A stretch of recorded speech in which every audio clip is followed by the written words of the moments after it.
For those of you who don't know me necessarily, I have been in the mortgage industry now for just a little over 20 years. I have been fortunate to be around the top mortgage professionals in the business for the last 15 plus years.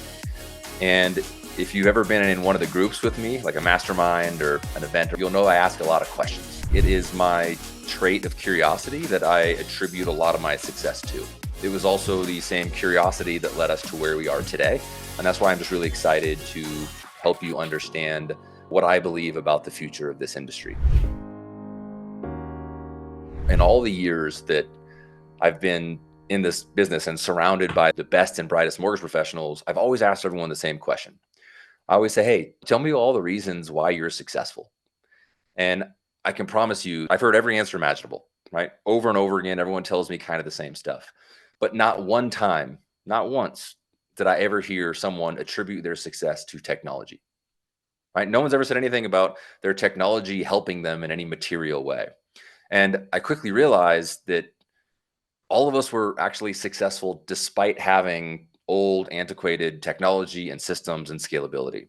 But look, no one had a competitive advantage. So we were all just kind of okay with it because I guess misery loves company. And we were in great company when it came to tech and systems and scale, right? Everyone just did the best with what we had. What I realized was that amongst the best of us was a very common metric, which was that for every 5 families we served, we needed one full-time teammate along with us. So if we're helping 20 families a month, the best teams would typically have at least 4 teammates, not including themselves, so 5 total. And yeah, you probably guessed it. When we were helping 50 families per month, we had at minimum 10 teammates, but oftentimes we had more. And I'm realizing that number is still true today. I talk to a lot of mortgage professionals, I coach a lot of mortgage professionals. And if you're helping 20 families, there's teams that have 10 plus people on them still today. And I think that problem is getting worse, not better. But because I had that problem, and many of my coaching clients have that problem, and a lot of other people in the industry have the problem, I knew I needed to create a solution because I didn't want to continue to increase my margin to cover cost of fulfillment. And I think if you look at a lot of mortgage professionals, we still look around and we don't see anyone that has a competitive advantage in technology because most mortgage companies and most originators are still actively searching for solutions. I was at the Housing Wire gathering event last week, and every CEO, chief technology officer, all these people were there. And there was a common theme that no one really knew what to do when it comes to technology, but we're trying to figure it out. And I just want to show you guys the solutions that we've figured out thus far, along with this incredible group of people. So, look, there's 2 kind of mortgage advisors right now. There are those who are adopting and adapting to technology, and that they realize that what's around the corner is going to be impactful. And so they're actively searching for the best technology and the best systems to build the future of their business. And then there's everyone else who's going to be replaced by technology. I know there's a lot of fear around it and a lot of talk that creates a lot of emotion. I can tell you we're realizing it real time right now. So my goal of this webinar is simple. I just want to share with you what we're experiencing, want to show you something different, and why I personally and many of the teammates here today, we're more excited about the future than we ever have been about the past. Because what we're going to do in the next few years will make 2020 and 2021 seem very insignificant from an impact and opportunity perspective. And this is important. If you are a leader, whether you're a leader of just a few teammates or large group, we're going to show you how to guide your teams to a better future. We'll show you how to create consistent lead flow, predictable lead flow, how to deliver a modern 5-star client experience, how to convert faster, more often at higher margins. You'll do that by showing more value. And then ultimately, how do we scale our business to where we help 50 to 100 families a month without working more hours and without burning out? And I promise you, what we're about to show you is not the future, it's what's happening right now. So if you're ready to compete and win in tomorrow's new world, we are going to ensure that you have the tools to do that. You're in the right place. Don't fall behind here. Don't get evolved over, right? Step into the evolution of the mortgage business and you will have a much better future than the past. So let's dive in here. Ultimately, what we're doing here is we are going to show technology, systems, and scale, which is, I believe, the future of mortgage lending. We're going to go through a couple different categories here. We're going to talk about leaders in this new world. We're going to talk about lead generation in this new world, conversion, post-closing and retention, and then fulfillment, how we scale. We'll go through each of these sections. So first, we're going to start with leadership. If you are a leader of people, realize that there's going to be two ways to build technology. There is the Frankenstein's monster way, which is where you have an LOS, which is somewhat antiquated, and then you have a bunch of different vendors selling you things that you then bolt on, and you have all these disparate systems and technologies. And it's going to be very difficult for real AI and automation to work because all those are separate companies. They have separate technology, separate APIs, separate development paths. As you're building out your technology stack, try and do it in a place where it is all in one area, whether it's building a solution or finding a solution, but don't have disparate systems where you have a CRM and then you have a LOS and you have a POS and you have a pricing engine, a doc system, and then you have an AI voice outreach system, because it's not going to scale that way. It'll be expensive and it'll continue to break. And I can tell you that from experience versus all encompassing one system. So everything in one place where AI is built into the system, where you can actually put your clients' non-public information into your automation, into your AI. It's not out in the world. It's secured into your system, and everything will run off of one engine. That's going to be incredibly important.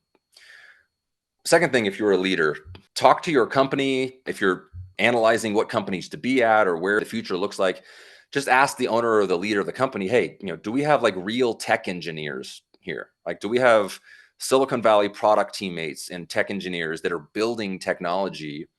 Or do we have an IT team that is trying to figure out vendor technology to bolt on to a system?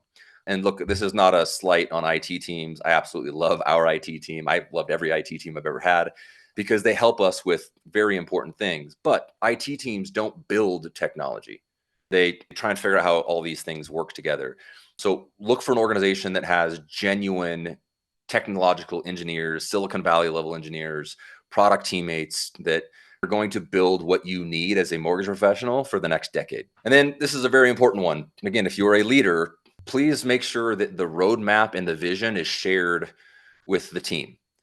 Is the company you're at or the company you own or whatever it is it building technology to empower the mortgage professional of the future and support it, or is it building it to replace it? And there's a lot of importance behind this because what we want is to stay in the 5% of the genius zone that allows us to make the biggest impact. And we want technology to do the rest of the 95%. If we are at a company that's saying we want technology to do 100%, that's a problem because it's going to remove empathy. It's going to remove humanity and morality. And it's just going to be a sales engine, which there are a lot of companies that are trying to build that right now. And just making sure as a leader, you understand what you're actually building and what the end game is, because teammates will really want to know that and will make them feel safe. So we're going to move into the lead generation portion of this now. For those of you who didn't get a chance, go to our YouTube page and watch lead generation. We're using a lot of AI right now and a lot of automation and some really cool technologies to generate tens of thousands of leads per month for our team. And I don't want to go all back into that now, but utilizing AI and automation in lead generation is important because that's why you see a lot of these acquisitions happening. You just saw the other day, Bayview bought Guild because they want all those clients. They want to get to those clients first. People are buying the Movados and the Redfins of the world because they want to get to the client first. Like, everyone's trying to figure out, how do we move higher up the funnel? And what that means is it's just going to be harder and harder for your average boots on the ground mortgage professional and real estate professional to get access to the client early enough. So watch the lead generation one. What I want to show you is lead routing. So as we are generating leads today, like, a client could land on this, which is they click on an ad that they saw, a Hulu video, a Netflix video where they click get connected here. So we're advertising everywhere. But what we want to do is we want to use automation for routing. So it routes to the right people in the right places. So I'll show you kind of what this looks like. Client lands here, they hit start pre-approval. They go through this phase. They're going to be buying a home. They are going to, they're in open houses. They want to buy in 0 to 3 months. They're going to live there full time. That's going to be a single family property, right? And then there'll be a first-time home buyer. They haven't owned a home before. Now, based upon city and state, this is where routing becomes important, because if you're generating opportunities at scale, you want to route to the right place. So I'll put in my information here, put in my name, fake email. And then what's going to happen is you'll see the system start to figure out, okay, where is the best local mortgage professional to route this client to? So it says our AI platform is verifying info, analyzing needs, matching you with the right professional. And then bang, it says, okay, Josh Metal is the right mortgage professional for this. You've been upgraded to a local mortgage professional at Neo. Josh is your guy, and it gives you all the reasons as to why Josh is your guy. Lower payments, higher offer acceptance rate, make you look like a cash buyer. And then what happens is Josh, by the way, Josh, if you've gotten multiple leads from me, I apologize, but hit continue my pre-approval, and then the client will fill out the rest of the application in your link. So now all these leads are going to be routed to the right person in the right part of the country. And it's up to them to then show value and then take this to the top real estate agents and the top builders in their market. But now we need to get to that client quickly. And humans are never going to be as fast when it comes to getting to the client as technology will be.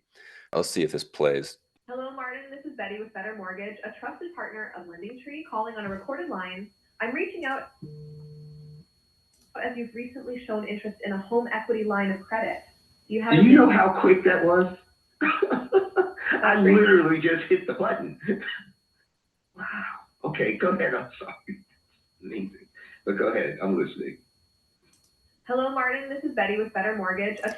Like, the reason why that client was so excited about like the speed is because he literally just clicked the button in the same way that I hit submit to go to Josh. So a lot of times we catch these clients when they're in the act of continuing to fill out the application, which is the best time to talk to somebody, right? And so Betsy is our AI, and it's inside of our system. So as soon as the trigger happens, it calls the client, while at the same time it's going to call Josh, and then it's going to live transfer those two together. That's the future of speed to lead, and that's going to happen inside of automation systems. But lead creation and routing are just as important in terms of getting to that client, also for conversion, which we'll get to here in a second. Need to follow up instantaneous, which technology will solve for. People will get real time, like when they're thinking about a mortgage, that's when they want to connect with someone about a mortgage, not hit the button and hear someone an hour later or 30 minutes later, even 5 minutes later. Because I literally could be interested in a mortgage, and then maybe my wife comes in, we start having a conversation, somebody calls me, I don't answer it, and I'm over it at that point. So like the instantaneous nature of getting to someone when they're in the mindset of what we offer is important. Precision, we need to call them with information that they put into the system. So it can't just be, hey, I'm calling because you typed in something. It needs to be, I'm calling because you want a $50,000 mortgage, you want this, you want that, you want the other. Automation is incredibly important in this. And then ultimately integrated into your LOS. This is hugely important. Brian is going to show you some stuff here in a second why like AI is great, but without AI inside of your loan origination system, it's going to be challenging because it's going to be very surface level. And we'll talk about that here in a second. Okay, so up next, we have Eddie Ha. He is our production of technology. He is also called the General, so let's refer to him that way. And Eddie, I will stop sharing, and you can talk about client journey, personas, and propensity modeling, and how we're generating leads from our database and from our agents' databases. Eddie, you can take it away. Cool. Thanks, Ryan. Hi, everyone. So I wanted to talk about the ADM intelligence platform that we have inside of ADM. So what that entails is the ADM intelligence feature gathers over 5,000 consumer data points to help us analyze all of our database records and determine how likely they are to do a purchase or refinance in their transaction. So let me show you the personas. ADM determines 4 different personas, right? There's a tight budget Trixie, there is relaxed retired Rick, there is comfortable tradesman Cal, and then there also is glamorous grandpa Gary. So you can name them as you like, but this is the ones that we titled for our account. And essentially, based upon the data points that's captured and then the personas that they're identified as, we put them on a journey that will send out information, emails, text messages to get them engaged with us. And it's also good for us to know when we're having that conversation and we're reaching out to that client where their situation is at, so that we can have a meaningful conversation and get them to see what makes sense for them both short and long term, right? So type of literacy would be identified as a woman that's middle to late 30s, someone that's a single, someone that has decent credit score, someone that might have a household of 1 to 2. What essentially we do is we apply the personas, we put them on a campaign. So the campaigns are 4 different ones: is a affluent, comfortable, aspirational, and general rollover. Tight budget Christy will be notated as aspirational because she wants to get to the comfortable and affluent stage. So when we go into our ADM account here, you can see that the aspirational campaign is here. We identified it as a persona type by the Trixie. The score right now, we would say anything from 30 to higher is someone that's highly likely to do a purchase or refinance. So we set these conditions, and you can see down here, there's communication going out to that specific contact record. If we go into our list view here, you can see that the scores are showing on here and shows what kind of personas they have. Like anybody above 30 would be highly likely for us to get some kind of positive engagement and likelihood to do type of transaction, whether it be a purchase or refinance in the near future. Anything I missed on that one, Ryan? No, I think this is super important. Right? So making sure that your database is not just being filtered by loan type or a loan amount or state. Every client should have a persona, and that persona should be essentially how you can best serve them. So what Eddie was showing there was, you can see here, this is Angela Smith. She is tight budget Trixie, which is basically like, hey, this client is a little more tight on their finances. They need help, but she's also a hot lead because there's data in 4,000 data points that show why she might transact and what it might look like. So the way that we market to Coke tester, which is the name of this person here, is going to be very different than the way that we might target an affluent client, the way that we might communicate to an aspirational type client. And this is where most databases, they're really just like phone books. It's just name, email, phone number, and it might have some information, but it's not actionable. And we can't market to every single person the same way, or we'll miss the mark on most of them, because it's like what a tight budget Trixie is interested in or concerned about, or what interests them, is going to be different than an affluent client, right? Or somebody who's more aspirational. So the personas in your system are going to be incredibly important. And the propensity modeling is really important as well. As Eddie showed earlier, your database should be scored based upon the data.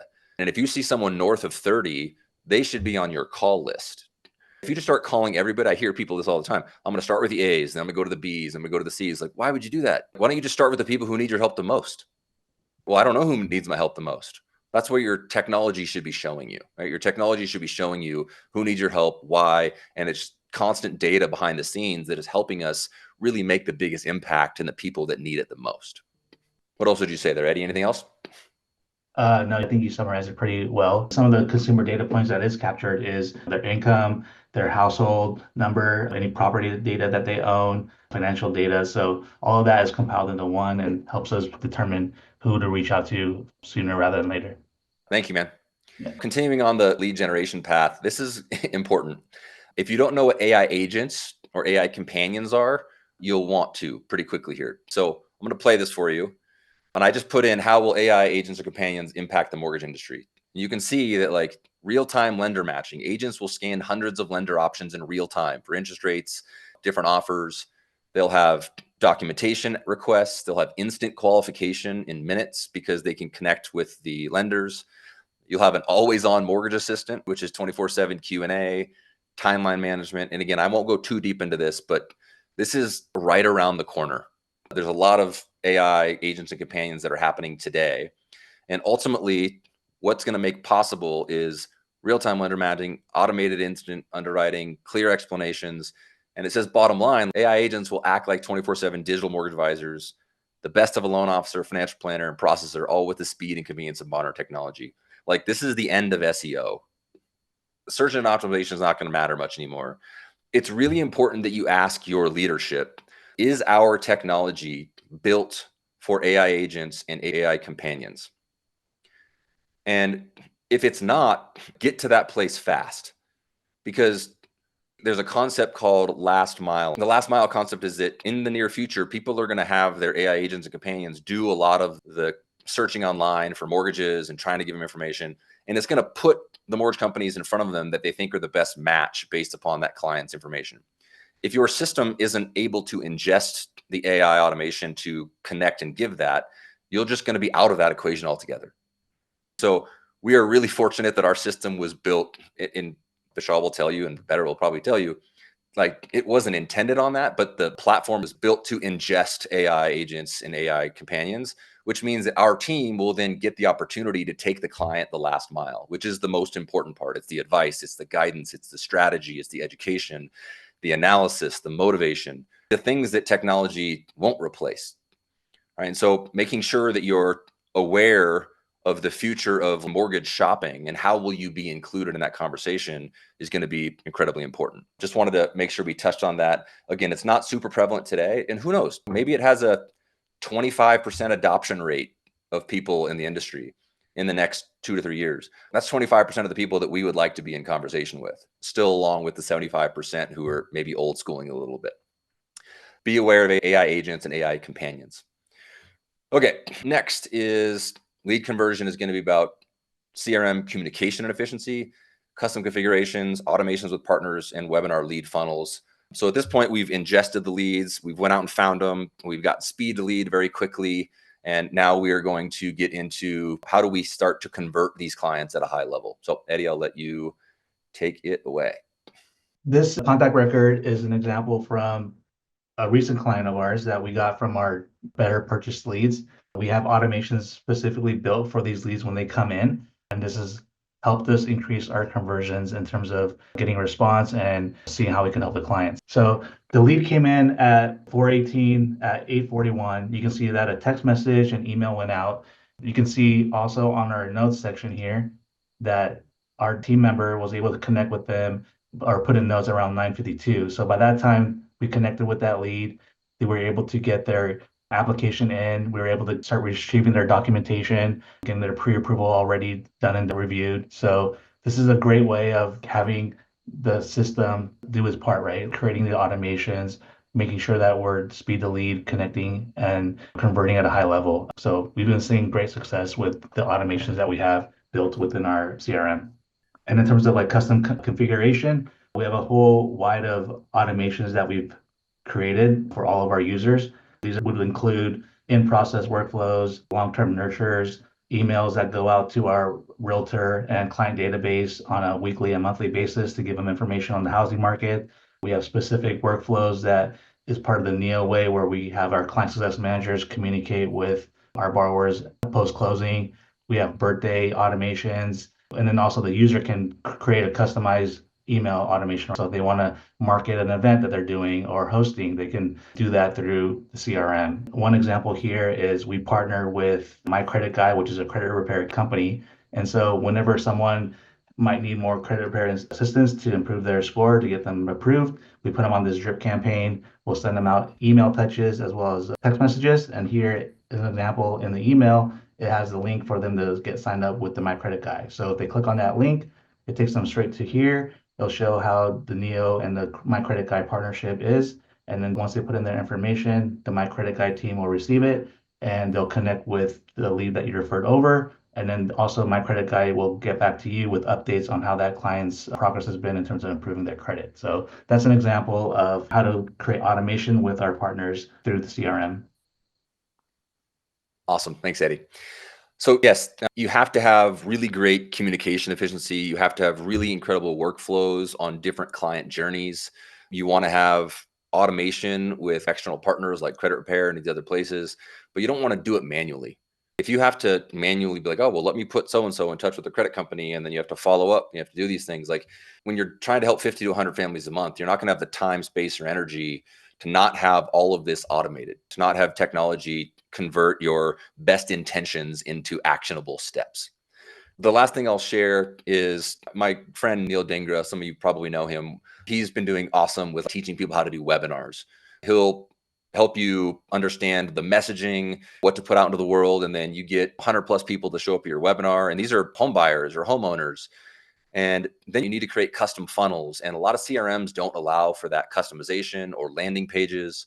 So you want to make sure that your CRM has a ton of customization in it that allows you to then go execute on stuff like Neil and a lot of his team are teaching the whole forward communities. Definitely make sure to look at how your CRM is operating. It has to connect with your LOS. If you have a CRM that's not connected to your LOS, it might as well be a sticky note because you're just constantly going in and having to do everything manually there. So we'll keep going. Thank you again, General. Next, we are going to go from CRM conversion to actual like data conversion and showing clients. If you don't know, most of our team here uses Mortgage Coach. If you're still sending traditional fee sheets and hoping clients know what to do with them, that's a problem. So if you don't connect with Mortgage Coach, Dave Savage and his team are doing incredible work. This is a modern approach to how you want to help clients understand their options. Cool thing about it too is they've built AI inside of Mortgage Coach. So now when a client opens it up, they can see, hey, I'm here to help you understand total cost analysis. And I just said, well, can you explain to me what buying down the rate means? And it explains all of it. And then they can actually talk to it. It will ping you to let you know what your client's doing or what they're thinking, so you can then get involved. And then the next evolution, I believe in August, Dave told me, is that there's going to be an automation of creation of the TCA. So you don't actually have to go in and create it the way that we have done historically. So if you're not using Mortgage Coach today in your conversion process, it's probably a miss, because there's a ton of automation. There's a ton of capability for your clients to ask great questions and have your avatar version of you answer it.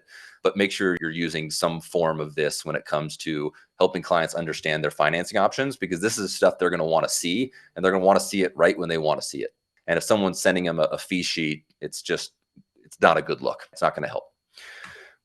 So another thing is having AI inside of your CRM is incredibly helpful.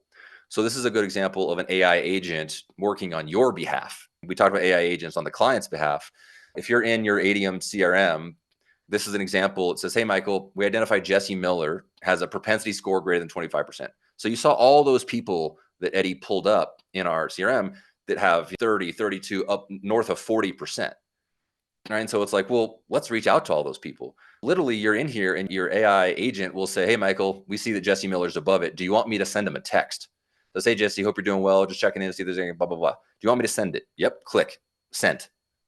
You don't have to think about it. You don't have to find them. It just happens. And you say yes. And then it says, okay, well, I sent the text message for you. Would you also like me to send an email? Here's an example for the email. Hope you're doing well. Wanted to check in, blah, blah, blah. Do you want me to send that? Yes, please. Bang. Right now you just sent a text and an email to a client that you never knew really needed your help before, but because they had a propensity modeling score above a certain thing, now you have an agent inside of your CRM looking at your client's data, and not just looking at it, analyzing it, and then asking you how you want to communicate with it. And you just hit yes, and it's out. So this is the level of automation that the mortgage professional of the future needs to not just do a lot of loans, but to actually make a significant impact in the lives of the families that we're serving. Because if our commitment is that when we tell Jesse Miller, hey, we're not just going to help you for 30 days, we're going to help you for 30 years in a very proactive way. Well, we can't do that if we don't know what's happening in Jesse Miller's life, right? So the propensity modeling score tells us it's north of 25%. It's highly likely that something's going to happen. Then we want to connect and make sure that Jesse doesn't tell us what he wants to do. We help him work through what the options are. Now we have one of our incredible product managers, Thanh Nguyen. Thanh is going to talk about everything inside of what an LOS AI should and can do. This will blow your mind, so buckle up. Cool. Thank you, Ryan. Hi, everyone. My name is Tan. I've been a better for around 5 years now. Been working on our end-to-end mortgage platform, Tin Man. So super excited to show you some of the features. I could talk about Tin Man all day, but Ryan only gave me around 10 minutes, so I'll just give you the highlight reels. First of all, this is a overview of what Tin Man looks like. It's a very powerful platform. Lots of things in here: pricing, eligibility engine, points of sales, closing, doc, and disclosure generation. So it can be a little bit overwhelming, but I have a friend here. Her name is Betsy Chat, where she can help me get some information about this file. For example, if I'm a loan officer and I'm just opening up a file, I see that it's suspended right here. Usually in the past, I would have to click around, be like a detective, piece things together to understand what's happening so far, what the issue is, and what I need to do to follow up and get the client back on their happy path. But right here is our AI assistant, Betsy. I can say, can you please help me resolve the suspension on this file. So just to be clear, she's literally communicating with the operating system about this particular file, the same way that you would ask ChatGPT something. And because it lives inside of the operating system, this happens. Yeah, absolutely. So just a little bit of background on Tin Man is every piece of information is logged as what we call facts. And it's a full ledger of, for example, income. Their stated income might be different. And as we go through verification, we realize that actual verifiable income is a little bit different, things like that. So all of those data points are logged that Betsy is able to reference when I ask her a question on top of our general knowledge base, which has all of the Fannie Mae, Freddie Mac, any other investor, seller's guidebook, any institution specific overlay rules that we use in our pricing and eligibility functions. That's why within just literally seconds, Betsy is able to look at everything that has happened on the file, identifying and telling me, hey, the suspension here is having to do with insufficient income. Basically, we need some more information, documentation from their CPA to verify details about their profit and loss. And she's also referencing where she got the information from and the required action here. And then I can say, draft an email to the borrower to explain this action item. So similar to what Ryan was showing before with the email agent from ADM, this things that are happening on the file. And yes, focus on the CPA letter.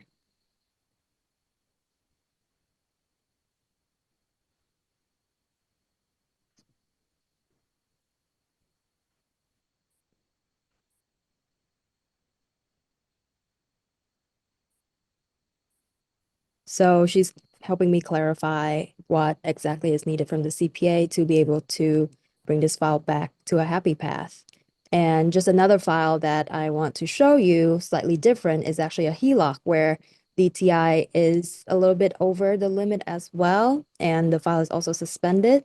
So I'm gonna have Betsy help me find the best way to reduce this debt to income ratio. Team, just think through your credit analyst, your loan specialist, your underwriter, anybody who is in this. They don't have to figure this out. They just ask the question.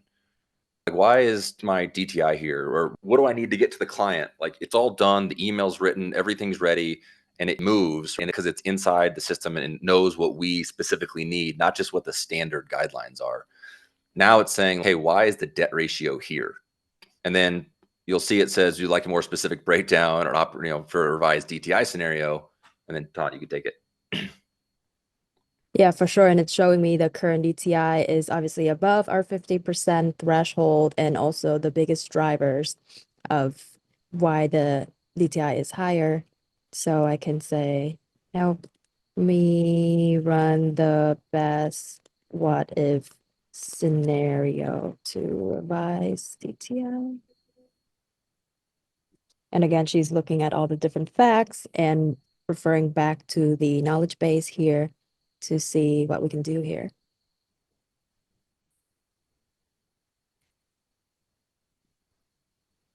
So one thing here is we know they have rental properties, although they haven't sent us the lease agreement for us to qualify the rental income yet. So that could be the first action item there. Also looks like it's recommending to pay off the auto loan because it sees that the borrower has the ability to do that with their cash proceeds from this HELOC. And then also not the best option, obviously, but is still an option, is reducing the draw amount of this HELOC. Not just giving information, but recommending direct next steps here. And same thing, I can ask Betsy to draft an email and send it out to the client. As you can see, on top of being a very, very helpful assistant, just having all up-to-date knowledge from different sources. Betsy is also a very helpful onboarding assistant because as you know, every time you go to a new system, especially something as powerful as Tin Man, there's just so many things to learn and it can be a little bit overwhelming. If you're a manager or a sales trainer, sometimes people hit you with all these questions and you have to go in and take a deep dive to understand what's going on. But with Betsy, every loan officer or any teammate, as a fact, has their own assistant. They can ask, what do I need to do to make sure that AUS runs or anything like that? They don't have to wait on a manager or a enablement partner to get back to them with a question. Because Tinman is web-based, multiple people can work on the file together. I'm not asking Ryan, hey, get off the file so I can get in and work on this. And then Ryan takes 30 minutes, so I go get a coffee and then things like that. So the level of efficiency and collaboration is just very high here with Tinman. Yeah, I think that's huge. Right now, I won't say the name of the LOS, but you probably know it. Right? If you're in the file, no one else can work on it. If you're underwriting the file, nobody else can work on it. So it's this linear, slow progress of a spinning wheel and people pulling their hair out. Here, we could have the underwriter, the closer, the originator, all in the file at the same time, working on their portion of it, which just creates lightning efficiencies to be able to get a file from start to finish. And one of the things we want to do in mortgage as well is we want to reduce friction. Ton, can you show like the smart doc upload and Yeah. how it's benefiting clients, and then how that's decreasing the consumer labor time, how much time a consumer has to actually work on a file? Yeah, absolutely. So switching gears a little bit, we've been looking at the internal view of Tinman, which is what our loan team looks at and works in every day. But we are also able to flip over to borrower view right here with this eyeball icon right here to see what the borrowers are able to look at. And as you know, after the initial sales process, a lot of the fulfillment process of a loan file involves documentation, collecting them, analyzing them, processing them, and then getting things underwritten. And so I can show you a little bit in the past. This is something that we had before. Tinman is a rule-based engine, so it is smart enough to know what document we need from you. For example, if we know you have another rental property, we know we would need a mortgage statement from that. We need your W-2s and most recent pay stub. We need your Schedule C if you have a self-employment business, things like that. Okay, so you can drop each document in the corresponding slot, so to speak. And that is good enough right now with AI and with the way that AI powered documentation processing is working. We don't need the borrower to like manually drop each document in its right place. So we have developed something called Smart Upload AI. It looks a little bit like this. And basically, they have one place to drop all the documents that we've determined we would need from the customer. Also super mobile friendly as well, because you can just click the upload files and click a photo from your phone as well if you have the documents nearby, or if you have the PDF, you can upload everything here. And Tinman basically handles the rest of multiple things, classifying the documents, making sure it is complete and accurate. It's not like cropped in a weird way or too blurry, and then extract the information. Now, most of you might have seen these very sophisticated AI-generated fake expense receipts with very realistic wrinkles on the paper and everything like that. So I think very soon, stare and compare, trying to eyeball if this pay stub looks legit or not is not going to be good enough anymore. We need to look at actual metadata, see if pixels have been tampered with, things like that. And that is why we're leaning in on this smart upload, AI-powered document processing to make sure that all the documents are authentic and not tampered with. So then right after people upload everything here, basically in the back end, the system is classifying, processing, and underwriting the different data points. If the document is not correct, I can show you a little bit in the back end what that looks like. This is just for the purposes of showing you. This is not visible to the borrower, but something that our teammates can see, which is we can see why something was disqualified. The document was not accepted because the lease is expiring within the next 60 days. So we need to follow up with them manually and ask if they have a month-to-month renewal or something like that in order to verify this rental income, or if something is correct, but it's actually from 6 months ago and we need something from the last month, we can also make that clear to borrowers. So Tom, sorry, I just want to pause on this. Like what's happening is the client's just uploading a bunch of documents that the system asked them for.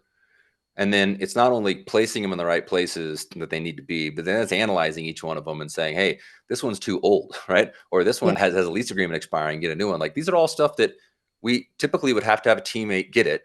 And then maybe like, oh, look, it's too old. And they have to jump on, send an email, tell the client it's too old, call them. Like the system does all of it. It'll email the client back. It'll communicate with them. Like reading the information, it's putting it in the right place. It'll run AUS off of it. This stuff, I didn't know it existed 6 months ago, but the fact that it does, think about how fast and how effective your team could be, how many more families and how better you can serve them when it's correcting documents, when it's extracting and classifying documents, when it's creating follow-up steps for the client because it's analyzed it, it's looking at bank statement deposits and IRS liens, right? It's just, that's the level to which this is happening. But again, it has to be built. Yep, absolutely. I think even when I first looked into OCR technology of scraping and processing documents automatically, I was thinking almost too small because I was only thinking about the actual scraping of the data points. Okay, W2 box 5, the number is 625, something like that. But there's so many other next steps that we could empower people to do from this information. For example, we have discrepancies being raised automatically as red flags to the production partner and or the underwriter. So instead of looking at the entire document and trying to look at what might be questionable, the system is looking at everything for you and raising things such as name differences. It might be someone just got married and they changed their name, so their name doesn't match on different documents, but we can follow up with them and confirm that that is okay. There's nothing fishy about that, or different addresses because they recently moved, different names, AKA for their company that they work at on their pay stubs, things like that. Again, I think one of the main ethos of Tin Man is just showing you or the human exactly what you need to pay some more attention to versus making you go through everything and then 90% of it is okay. You didn't even have to review it and only 5 to 10% is what you need to actually look at. Yeah. Hey, Ton, real quick, can you just show the 1-day mortgage AI review and kind of the stats around that? Yeah, for sure. I'll show a quick demo of that and then I'll flip over to some of the stats around how our AI review is doing. So really quick explanation here on what is happening. This is a side-to-side view of what the borrower sees on the left-hand side and what the internal view looks like on the right-hand side. We've just gone over both of these views just now, but in underwriting, basically a couple things have to happen, right? In this case, we need to get pay stubs and W-2s from people. We need to scrape the information, run it through income calculator, run AUS, check everything, and then with the end goal of being able to issue a commitment letter. So let's see how Tin Man does that. And this is all happening automatically, correct?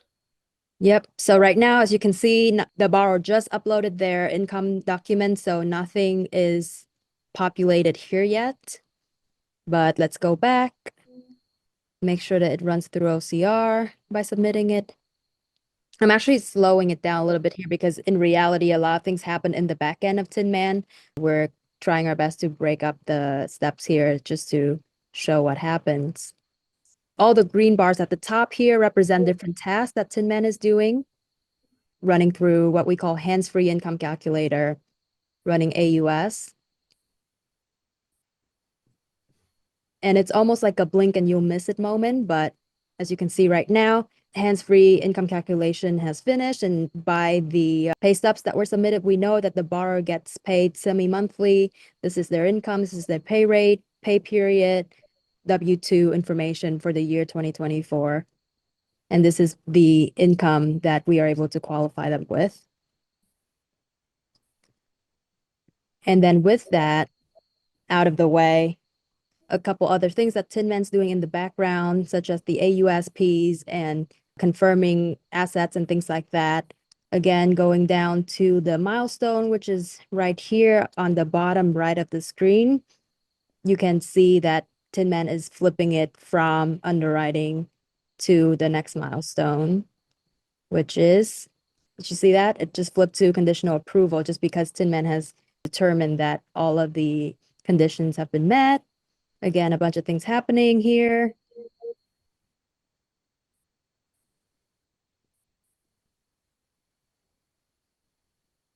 And then as soon as the underwriter is assigned on this file, they're able to outbound the commitment letter to the borrower.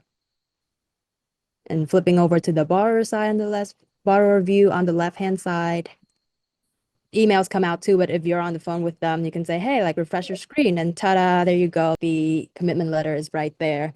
So again, I don't think it does justice of like showing everything that's happening in the background because not all of it is visually available, but just to show the point that our AI review is doing a lot of the work here to So Tom, assist. just to make sure everyone realizes, so a client just filled out the application, uploaded their documents, and it all got approved with zero human involvement, correct? Correct. And in case you are asking, hey, does this only apply to the happy path? Like in reality, how much does this actually apply? This is our live tracker of our AI review decisions of approved loan. As you can see, it's been increasing over time as we've expanded the abilities of our AI, including more income types. We started with just W-2s, and then we added variable income, rental income, self-employment income, fixed income, things like that. So just this week, we actually crossed over the 50% mark and continuing to expand quickly. And just to end here, again, at the end of the day, we're looking to make the process quicker, easier, faster for borrowers. So another metric that we track is customer labor time, how much time people have to spend on the portal, uploading documents, answering questions, looking at just different elements of the portal. And as you can see, it's been declining both pre-lock and post-lock with all of the features that we constantly roll out every day just to make the process easier here. Awesome. Tom, thank you for sharing that. Team, this is, again, I thought this stuff was the future. I thought this was like coming at some point, but the fact that we can go from application to approved in minutes without humans being involved and it doing all the math and calculating all the income and doing all that stuff, that's where the industry is headed. And we can help so many more families in such a more significant way with, I think Jeremy just put it in, more than 50% of borrowers are being auto approved through this system, through automation. Something that we all just need to be aware of and ask ourselves, like, do we need to do what we've always done? Or can we move to being more impactful and educational? Somebody who's going to show how he's doing that real time, one of our mortgage advisors, Brian Gutierrez, is here. And Brian is going to show us how he goes from dreams and goals call to action items, how he's utilizing Betsy and AI inside as an originator. So BG, take it away. Yeah, thanks, Ryan. So to Ryan's point, the dreams and goals call that we go through, the first 20 to 40 minutes of a conversation with the lead really opens up the clients based on the questions that you ask them. So one thing that Neo has done a great job of just creating that call flow for mortgage advisors, whether you're new, whether you've been in the industry, but just having some sort of call flow where it's going to break down key questions that you need to probably know for the transaction, probably to help that client for the next 30 years. This is just an example of what we've put together at Neo, and you can see it's really giving some highlight views into the financial situation of the client. Now, as a team, we collaborate weekly, and we came up with a little bit of like a call flow questionnaire. So this is an example of that. Now, I share this with you because it just dives us deeper into these questions to make sure that no stone is left unturned, so to speak.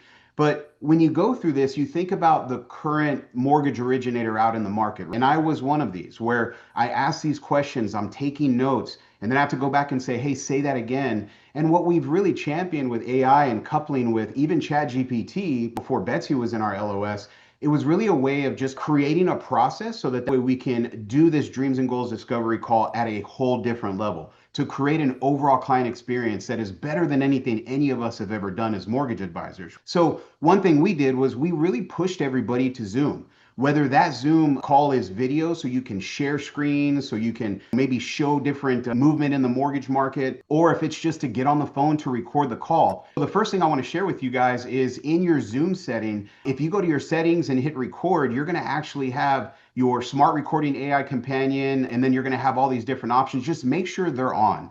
At the very least, when you push the client to, hey, I got your information from Eddie, I'm going to get on the phone with you, let's do 3 o'clock. Schedule that time, get the client on there, or make the phone call so they can come in and you can record that to get the transcript, right? And the reason is so that way when you get that transcript, you can create a ChatGPT bot or some sort of way to just capture and put the transcript in like I've done here and actually output the entire information in a very clear, concise manner. So it literally took in this folder that I've created in my ChatGPT called Dreams and Goals, I've created some instructions in here. I put those 2 files that I just shared with all of you. And then I created some bumpers and AI kind of helped me write this, but this is literally just to help with the project. So when I put in that transcript, it's going to spit out all of this information that I can copy into my CRM. I can send to my production partner. I can send it to my ops team so that way there's a complete blueprint of what this client is trying to do. And as you can see, it puts it all in those buckets and gives us a nice little overview of everything that we're doing. So that's one way to just really utilize the tools that we're probably all using in today's market now, but at least having an opportunity to scale your client experience at a whole different level.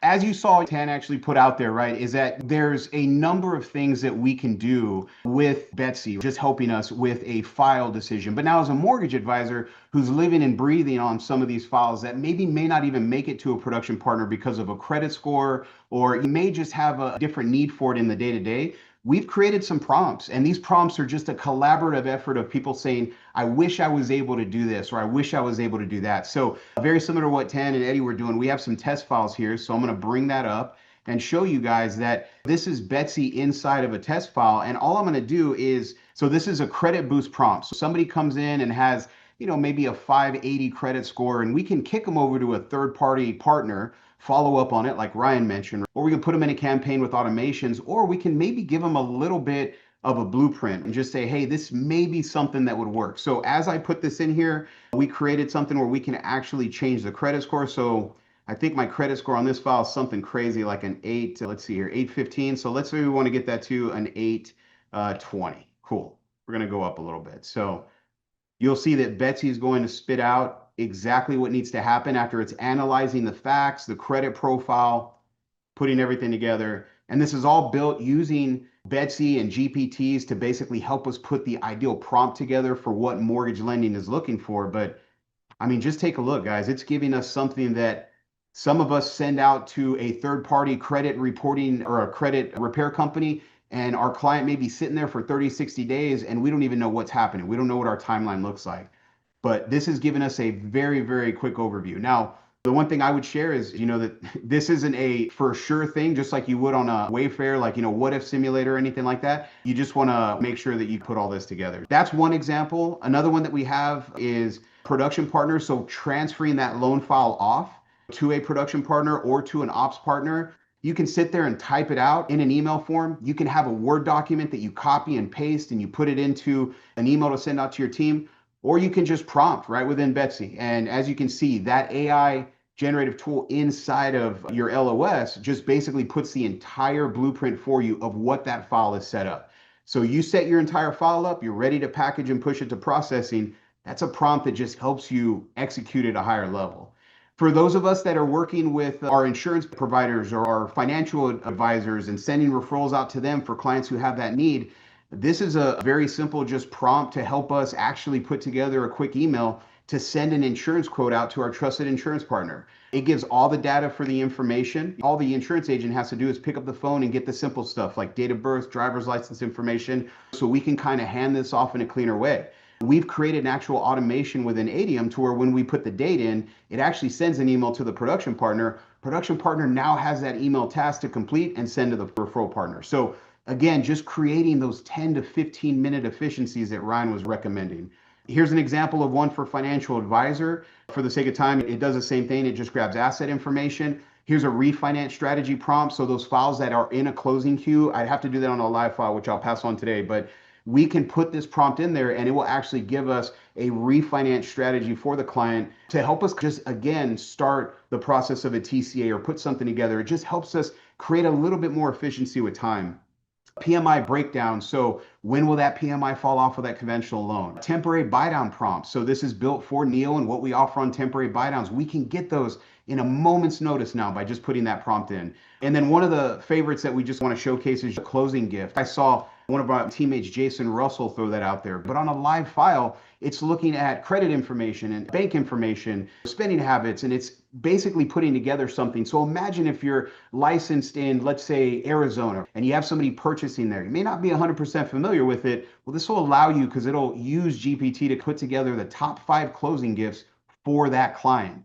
And again, it's just something to help create a 10 to 15 minute efficiency on each loan. That adds up and allows us to do the business development that we need to be doing every single day. Those are just a few tips, Ryan, that I wanted to share on the call today. I didn't know if there was anything else you want me to touch on.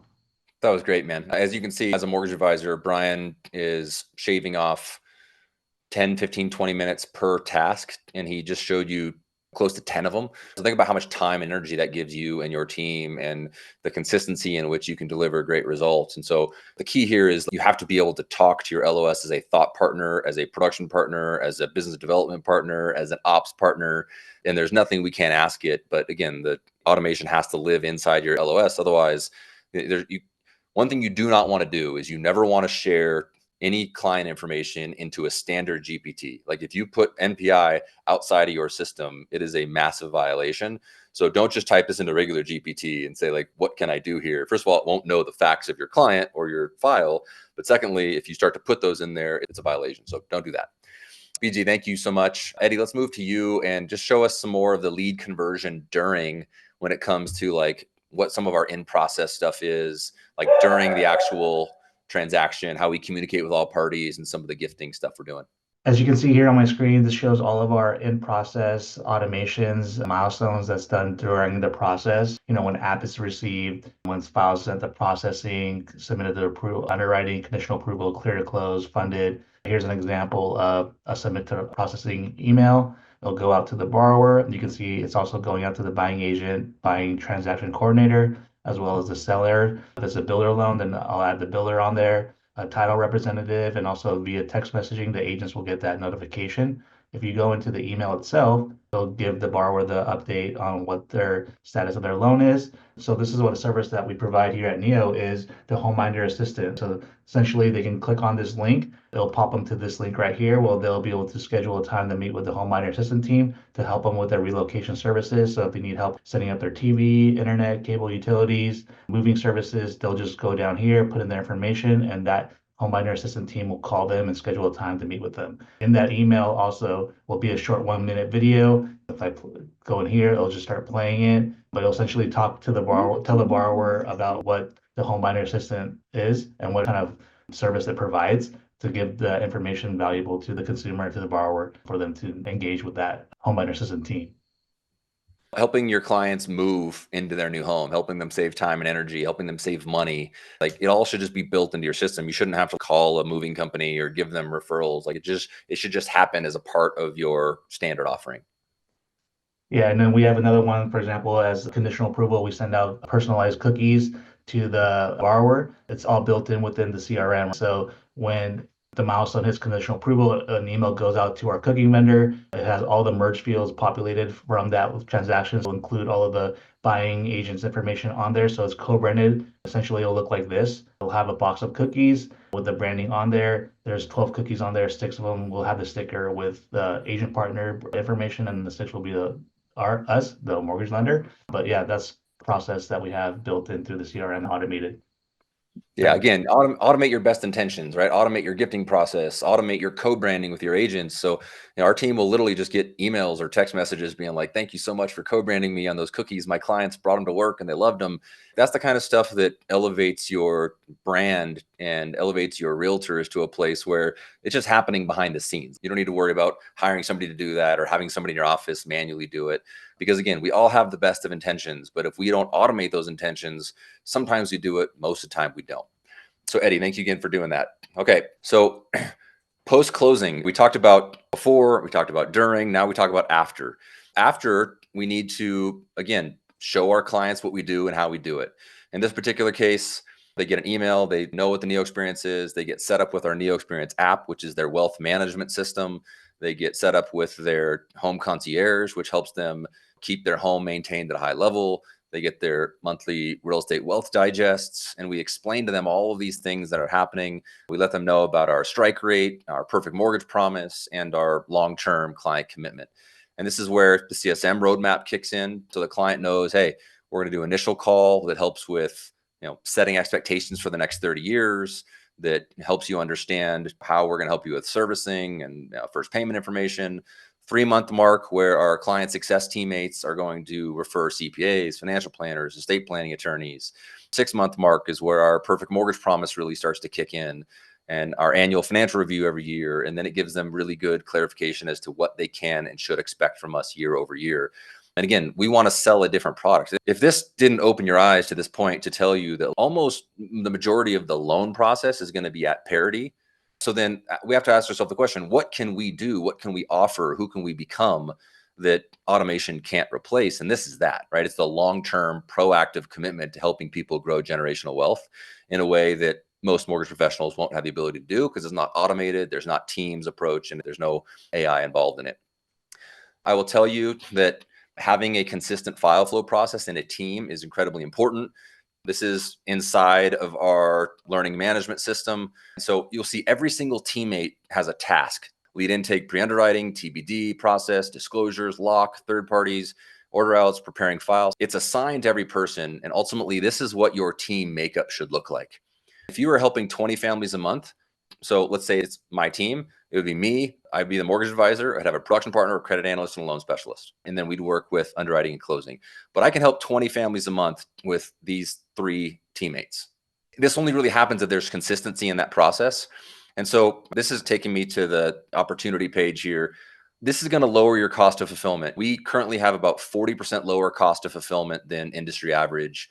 And that's public. You can hear it on our last earnings call. But hiring more humans is not the answer. Hiring a lot of people when rates go down and then having to let those people go when rates go up is a very antiquated, old school way of doing things. Unfortunately, it's still happening today.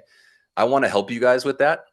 And so this is essentially our offer. Just scan that QR code. I'm happy to do a tech and systems analysis or a team structure analysis, because I think, as you saw today, if you're still doing the stuff you're doing today that you were doing 5 years ago, or even worse, 10 years ago, it's a short runway, right? It's going to be one of those things that feels like it's happening slow, and then it happens very fast, where all of a sudden you look up and you don't know where your clients are, your retention struggles, lead generation is harder, your agents are going to work with mortgage partners who are providing lead partnership opportunities at higher levels. If you really want to know where you stand, like in relation to what I would consider the modern mortgage world, I'm happy to help. So ideally, you'd be helping about 4 families or more per month, because that's really when you need a team and that's really when you need tech systems analysis. But I genuinely want to make sure that, like, I know this is scary, right? I know that you can feel like you're somewhat left behind on this a little bit. And I don't want that to be something that holds you back. Next webinar series is going to be July 15th. It's going to be power of community, how important that is. But just to wrap this up, again, please don't get stuck in the success trap.